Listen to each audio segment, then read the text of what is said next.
আমার চ্যানেলে তোমাদের সবাইকে স্বাগত জানিয়ে আমি দীপা চলে আসলাম আজকে সকাল সকাল।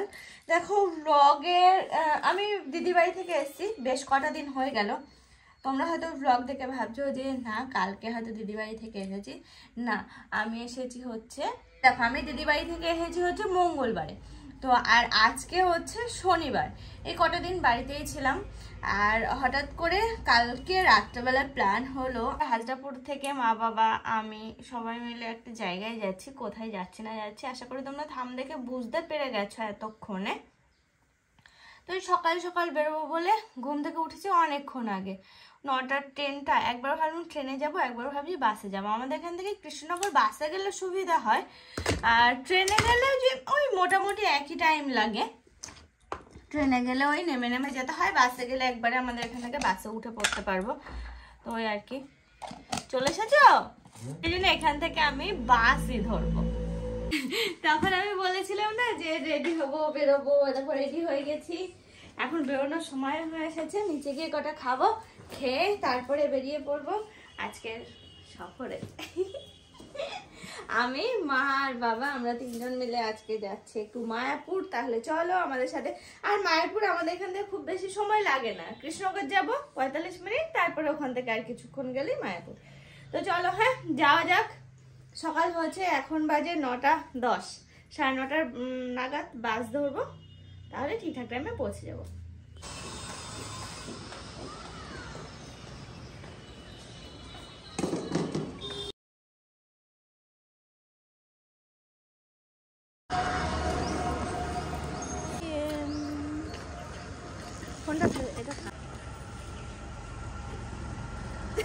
ভোটার কার্ড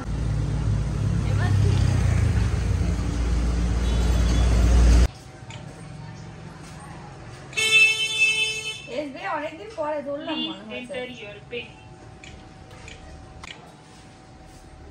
কারেন্ট না সার্ভিস ভালো দিয়েছিলাম।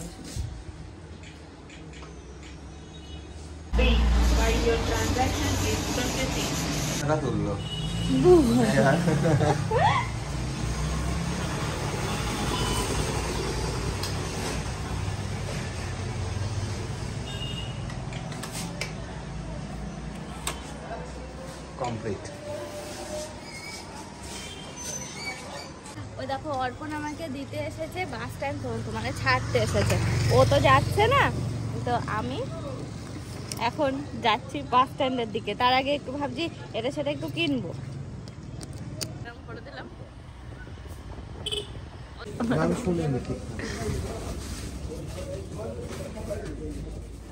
সমস্ত কিছু নেওয়া হয়ে গেছে, এখন যাচ্ছি বাস স্ট্যান্ডে।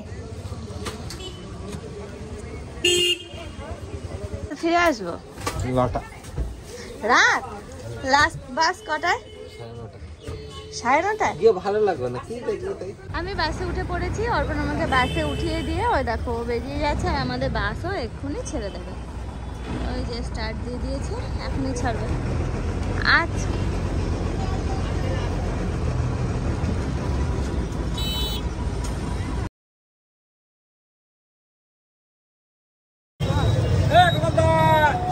কৃষ্ণনগর পৌঁছে গেছে, এখান থেকে টোটো উঠবো।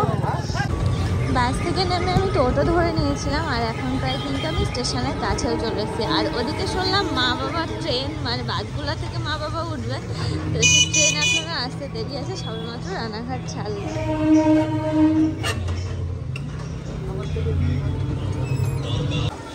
কৃষ্ণনগর স্টেশনে পৌঁছে গেছে, একদম সামনের দিকে যে টিকিট কাউন্টার আছে ওখানে এসে দাঁড়ালাম, কারণ এখান থেকে সমস্ত টোটো অটোগুলো যায়। মা আর বাবাকে বললাম যে সামনে দিয়ে চলে আসতে, তাহলে কি বলতো আমাদের দিকে যেতে সুবিধা হবে। চলো তো এখানে থেকে কয়েকটা লেবু নিয়ে নিই, দেখো হাতে কেক চিপস আছে, লেবু নিয়ে নেবো ভাবছি। এটাই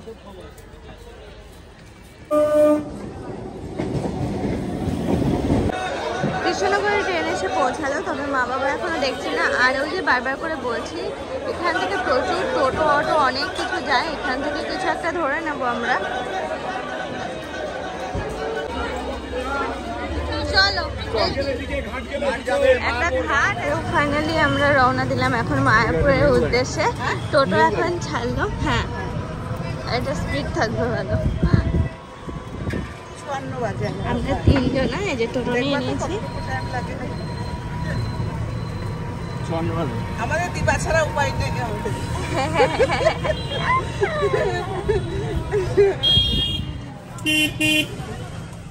আসলে আমাদের এরকম সাডেন প্ল্যান হওয়ার একটাই কারণ, মায়ের যাওয়ার কথা ছিল মাসিমণিদের সাথে।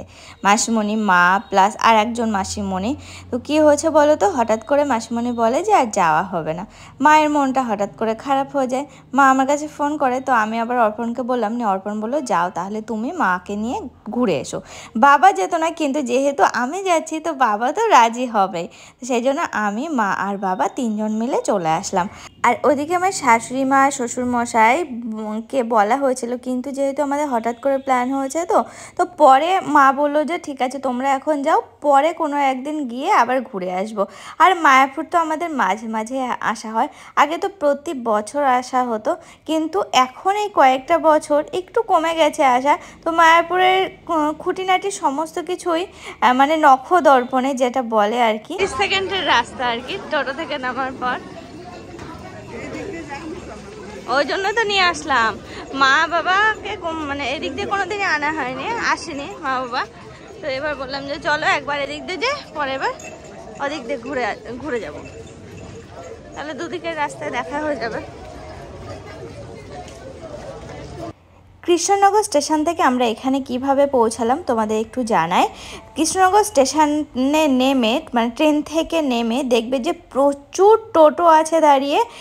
সরাসরি মায়াপুর স্কনের সামনে নিয়ে যাওয়ারও টোটো আছে, পার হেড 100 টাকা করে নেয়।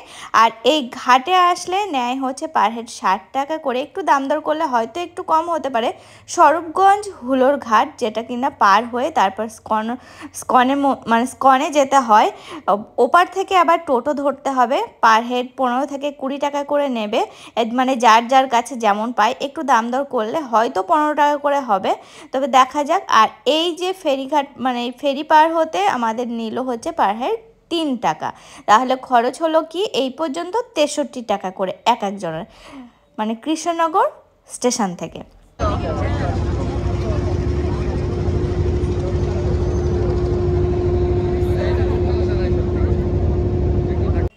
ফেরি পার হয়ে আমাদের হাতে যে টিকিটগুলো ছিল সেগুলো কিন্তু দেখবে, তো ওটা আমাদেরকে সাবধানে রাখতে হবে। তো যাই হোক, তো আমরা তো ঘাটটা পেরিয়েই এলাম, এবার এখানে টিকিট দেখার পালা। এই টিকিট দেখানোর পরে আমরা যখন এখান থেকে বেরোবো দেখতে পাবো বাস, আর এই বাসগুলো আসে কৃষ্ণনগর বাস স্ট্যান্ড থেকে। প্রচুর বাস আসে। তো আমরা কিন্তু চাইলে বাসে করেও আসতে পারতাম, সেক্ষেত্রে কিন্তু খরচটা একটু কমই পড়ে। তো যাই হোক, এই দেখো বাস দেখতে পাচ্ছ এখানে। এখন যাব সামনের দিকে, ওখান থেকে আমাদেরকে টোটো ধরে স্কনের সামনে যেতে হবে, মানে স্কনের সামনে পর্যন্ত ওই টোটোগুলো যাবে। দেখা যাক কত করে নেয়।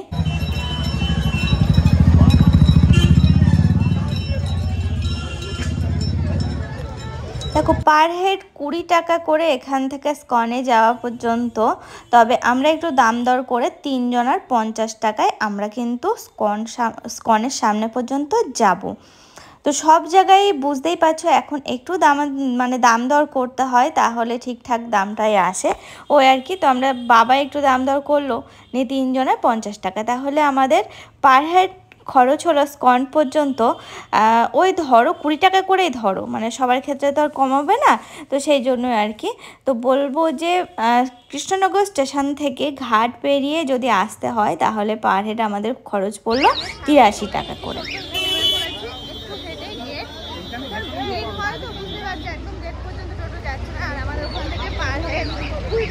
বলে কিন্তু আমরা 3 জনা 50 টাকা এসেছি।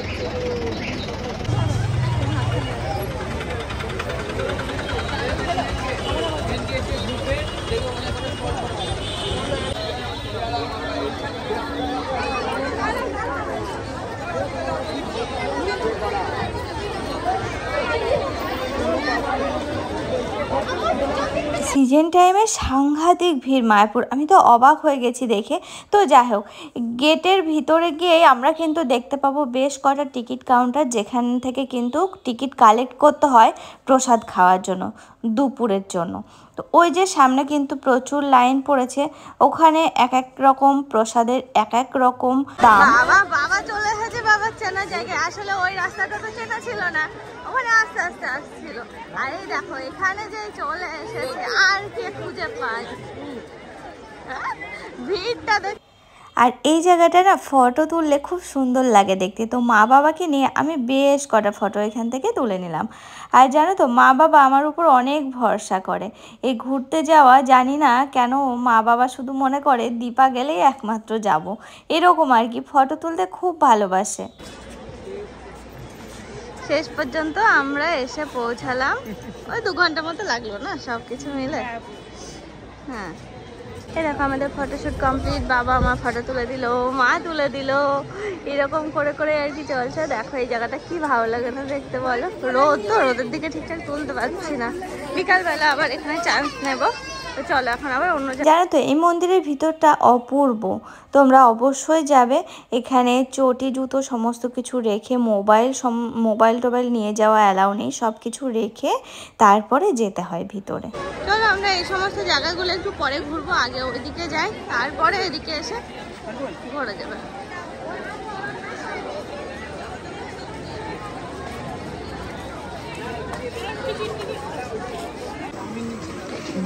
প্রথমে আমাদের একটু ঘুগনি দেখে ঘুগনি খেতে ইচ্ছা করলো, 3 জনে একটু ঘুগনি খেয়ে নেবো।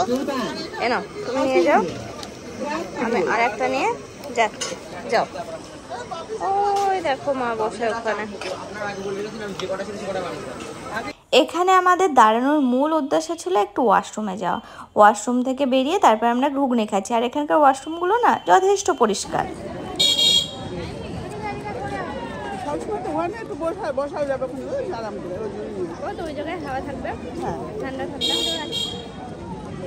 কিছু বলবে? কোথায় বাড়ি তোমাদের? আমাদের পানাগড়। আজকে এসছো? আমাদের বাপের বাড়ি কালনা। ও, কালনা থেকে আসা হয়েছে। এখানে থাকবে আজকে? না না, বিকেলে বেরিয়ে।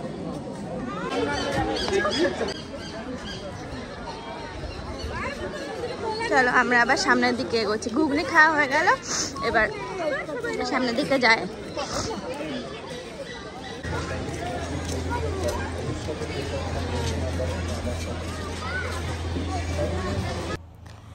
এখন না স্কনের মধ্যে মেলা চলছে, গীতা প্রদর্শনের মেলা। তো তোমরা কিন্তু এখান থেকে অনেক বই টই কালেক্ট করতে পারো, প্লাস নানান কিছু এখানে দেখারও আছে, তোমরা একটু ঘুরেও দেখে নিতে পারো।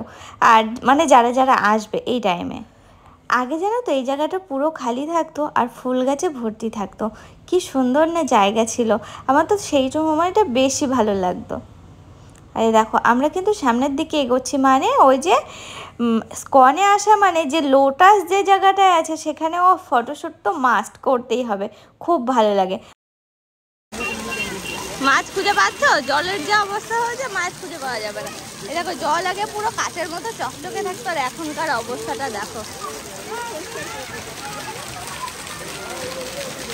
যাক সব মিলিয়ে খারাপ লাগছে না, ভালোই লাগছে। এত মানুষের ভিড়, এরকম ভিড়ে আগে একদিন আমি আর অর্পণ লাস্ট যেদিন এসেছিলাম সেদিন ছিল, আর হচ্ছে বাবা মার সাথে এই প্রথম এত ভিড়ে আসলাম। ওই দেখো খুঁজে খুঁজে পাওয়া গেছে কটা মাছ, ওখানে লাল লাল কালারের মাছ, অরেঞ্জ অরেঞ্জ কালারের।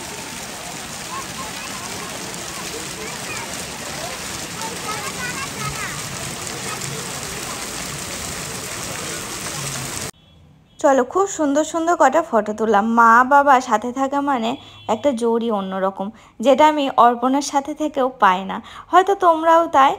তো আমাদের এখানে ফটো তুলে তারপর আমরা সামনের দিকে এগোচ্ছি। আর এখানটাতে না আর কিছুদিন পর দেখবে পুরো ফুলে আলো হয়ে আছে, এত ভালো লাগে না।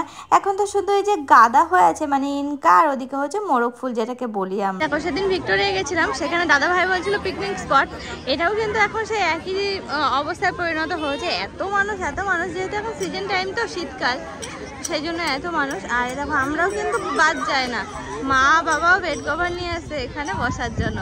দেখো না, একটু পরে বাবা হয়তো শুয়েই পড়বে, কারণ প্রতিবার যা করে এবারও সেটাই বললাম আর কি।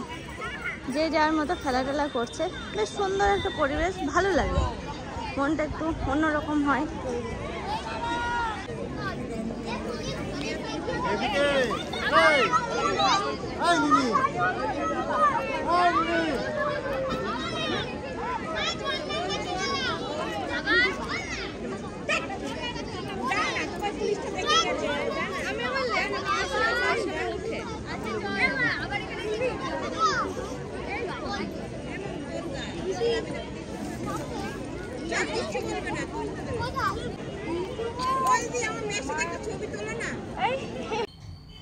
জানি না কেন এই মুহূর্তটা এত সুন্দর কাটলো, কতগুলো পুচকা পাচকা দেখেছো, সবাই নাকি এখন ফটো তুলবে। তো কি সুন্দর একটা মুহূর্ত কাটলো, আর সব কিছুই একমাত্র তোমাদের জন্য আমার এত কিছু প্রাপ্তি। তো তোমরা আমার সাথে থেকো আর পাশে থেকো, আর এইভাবে আমাকে ভালোবাসতে থেকো। আমার যে কি ভালো লাগলো এই টাইমটা, মানে বলে বোঝাতে পারবো না। নবদ্বীপে তার মানে অনেকেই দেখে। আমরা ওই দিক দিয়ে আসলাম, নদী পার হয়ে আসলাম। ওই দিদিভাইকে আর দেখতে পাই না কেন? আমি দিই মাঝে মাঝে মতো। না না, এটা অনেকদিন পরে, প্রায় 8 বছর। আমরা বেশি আসি।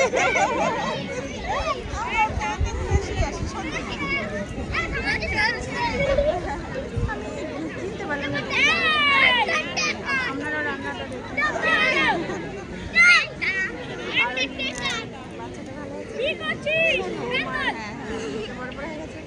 আবার একটা হয়েছে। ওটা তো বড়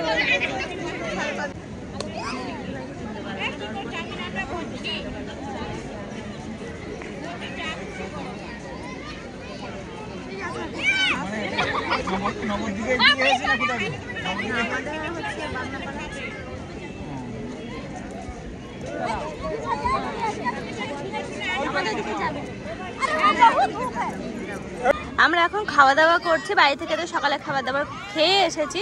আর এখানের না প্রসাদটা খাওয়ার মতো অবস্থা নেই, এত মানুষ তো সাংঘাতিক লাইন পড়বে। তো সেই বুঝে আর কুপনও কাটেনি প্রসাদ খাওয়ার জন্য, কারণ এর আগের বার আমি আর অর্পণ যখন এসেছিলাম একই অবস্থা ছিল, এত ভিড়ে 2-3 ঘন্টা লাইনে দাঁড়িয়ে তারপরে খেতে হবে। তো ভাবলাম যে না, বাইরে থেকে খেয়ে নেব।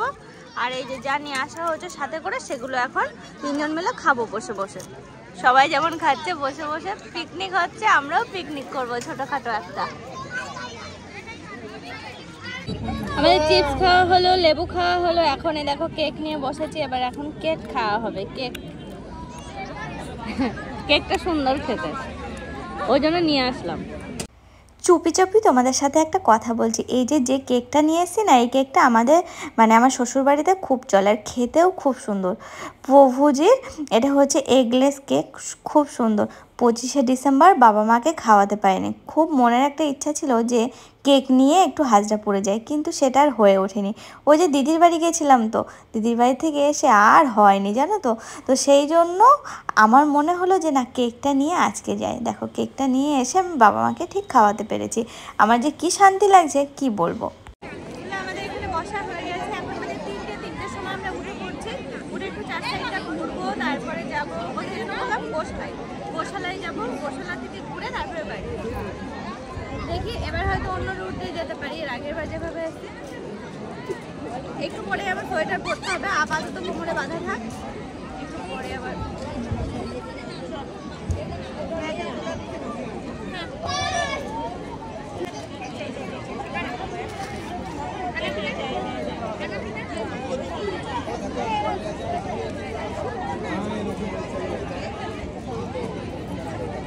ধরো আমি তুলছি, তুই ধর আমি তুল।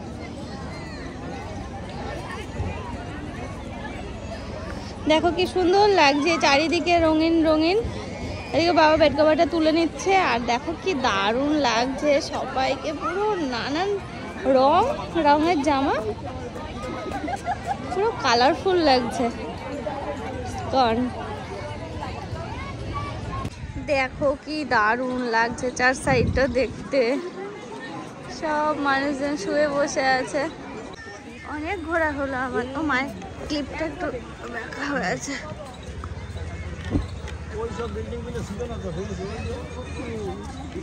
ঠিক আছে ঠিক আছে মা, এবার ওই হ্যাঁ হ্যাঁ হ্যাঁ ও মা এদিকে চলো, এদিকে চলো।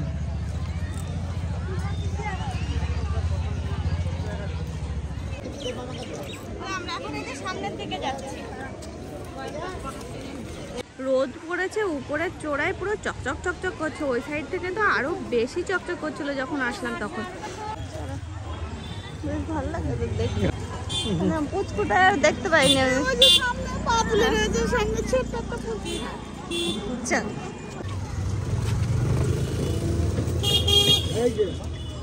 চলে এসেছি। বলছি গোয়া দিকে চলো, যেখানে যাচ্ছি সেখানে এইরকম ভিড়। দেখো অবস্থাটা,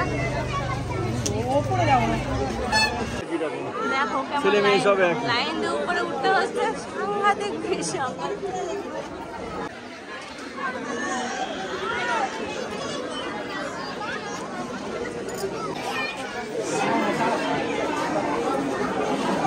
আমি এসে দাঁড়িয়ে আছি, কি সাংঘাতিক লাইন, দেখলেই তো লাইন ঠেলে যুদ্ধ করে আসলাম কোনো লাইন না দিয়ে।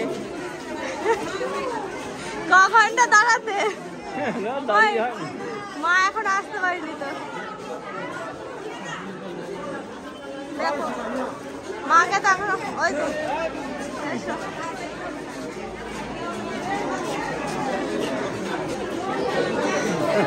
গরু দেখেছো, শিংগুলো, মুখটাও দেখো অন্যরকম। এগুলো এমনি নর্মাল। হ্যাঁ হ্যাঁ হ্যাঁ চলো।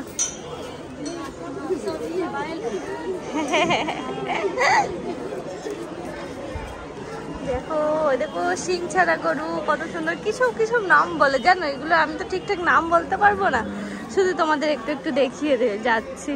আমিও দেখছি। উপরে দেখো অতটা ভিড় নেই, ওখানে যতটা ভিড় দেখো।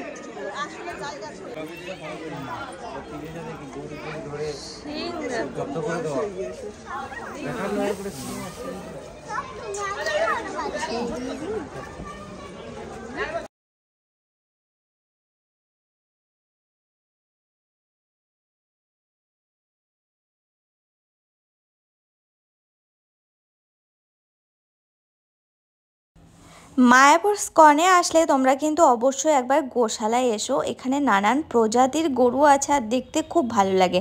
আর এখানকার বিশেষ করে ক্ষীরটা তোমরা একটু চেক করবে, নিচে কিন্তু ক্ষীর আর দই পাওয়া যায়। ওই 100 গ্রাম 50 টাকা, মানে 50 টাকার ভার, আর দই হচ্ছে মনে হয় 40 টাকা এরকম আর কি। তোমরা কিন্তু অবশ্যই ট্রাই করো, বেশ সুন্দর খেতে। ও হ্যাঁ, আর একটা জিনিস বলতে তো ভুলে গেছি, ঘিটা কিন্তু অপূর্ব। আর তোমরা স্কনের মধ্যে থেকেই টোটো পেয়ে যাবে, 10 টাকা করে নেয় পার হেড এই গোশালাতে আসতে। আর গোশালা খুব বেশি দূর নয়, তোমরা কিন্তু পায়ে হেঁটেও আসতে পারো। তো আমরা টোটোই ধরে নিয়েছিলাম, যেহেতু মা বাবা আছে তো সেই জন্য। আর এখানে না গরুকে খাওয়ানোর জন্য খাবারও পাওয়া যায়, 10 টাকা 20 টাকা এইরকম আর কি, গোল গোল গোল গোল করে তোমরা গরুকে খাওয়াতে পারো। বাবা মা খাবে না বললো, তো বাবার জন্য আর আমার জন্য খাবে না। ভালো লাগছে, দেখো ঘুরে চলে এলাম। এর আগের বার আমরা কিন্তু গরুর গাড়িতে করে গেছিলাম, এবারে গরুর গাড়িতে করে যাইনি, বা টোটোয় করে গেছিলাম। তো গেলাম তাড়াতাড়ি করে, আবার তাড়াতাড়ি করেও চলে আসতে পারলাম।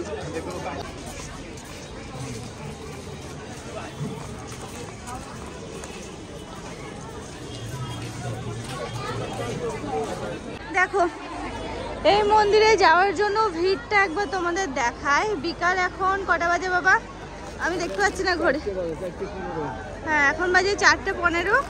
আর ভিড় কি সাংঘাতিক, দেখো এই ভিড় ঠেলে অসম্ভব ব্যাপার যাওয়া। এই দেখো লাইন কিন্তু শেষই হচ্ছে না, আমি কিন্তু শেষ দেখাতে পারিনি। হ্যাঁ লাইনের এই দেখো, এদিকেও কিন্তু এখনো চলছে, কিন্তু কতদূর চলছে জানি না।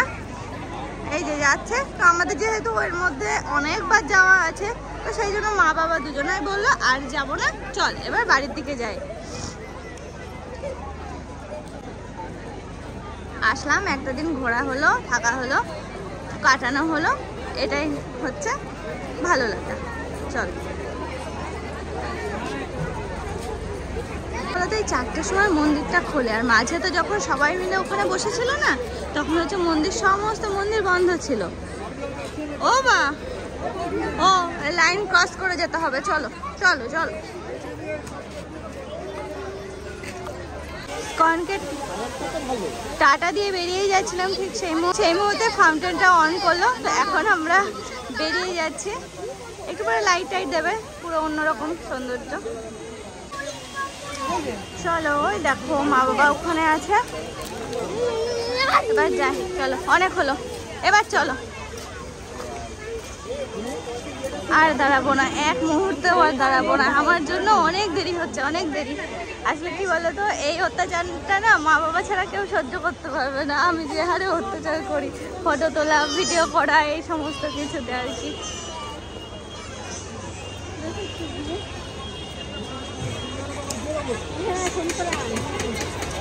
স্কনের বাইরে প্রচুর হোটেল আছে, প্লাস থাকার রুমও প্রচুর থাকার হোটেল আছে। তোমরা কিন্তু রাত কাটাতে পারো এখানে। রাত্রেবেলা গঙ্গার ধারে গঙ্গা আরতি হয়, তারপরে ভিতরে গঙ্গা আরতির ভিতরে যে আরতি হয় সেটাও কিন্তু তোমরা দেখতে পারো, খুব ভালো লাগে। তবে সেই সব সময় আমাদের হাতে নেই। এখন আমরা চলে যাচ্ছি, আর মা এখান থেকে এই যে বেশ আমার গোপালের জন্য, মানে আমার শ্বশুর বাড়ির যে দুটো গোপাল এখন, তো সেই দুটো গোপালের জন্য দুটো পাগড়ি কিনে দিয়েছে। পাগড়িগুলো কি অপূর্ব দেখতে, দেখো। আর এই দোকানের জিনিসগুলো কিন্তু খুব সুন্দর। তো যাই হোক, আমরা কিন্তু আবারও সেই ঘাটের দিকে যাচ্ছি। ভেবেছিলাম যে এদিক দিয়ে যাব বাস ধরে কৃষ্ণনগর বাস স্ট্যান্ডে, কিন্তু না, সাংঘাতিক ভিড় গো। তো সেই জন্য আর ওই রিস্ক না নিয়ে এদিক দিয়ে পার হয়ে আমরা যাচ্ছি। তো ওই যে পার হওয়ার জন্য বললাম 3 টাকা করে পার হেড, আর ওইটুকু ফেরার সময় না টোটোতে 15 টাকা করে নিল স্কন থেকে ঘাট পর্যন্ত। আর ঘাটের এপারে এসে তারপরে টোটোতে নিল পার হেড 40 টাকা। যাও, আমি এদিকে বাস ধরে নেবো। হ্যাঁ হ্যাঁ, নিয়েছি, 7:24 ট্রেন। যাও, সাবধানে যেও। বাবা মাকে কৃষ্ণনগর স্টেশনের ধারে নামিয়ে দিয়ে আমি আমার বাস স্ট্যান্ডে আসলাম। এই ভেবেছিলাম যে আমার বাস, কিন্তু না, এখানে অন্য এক জায়গার বাস। তো আমি আবার ভিতরে যাব, ওই ভিতরে আমার বাস দাঁড়িয়ে আছে, ওখান থেকে আমি বাসে উঠে পড়বো। লাস্ট বাস আমার ওই 9টা পর্যন্ত, তো এখন 9টা বাজে, অনেক দেরি। তো যাই হোক, বাসটা পেয়ে যাব, ভালোই হবে। তো চলো, হ্যাঁ, আজকের ব্লগটা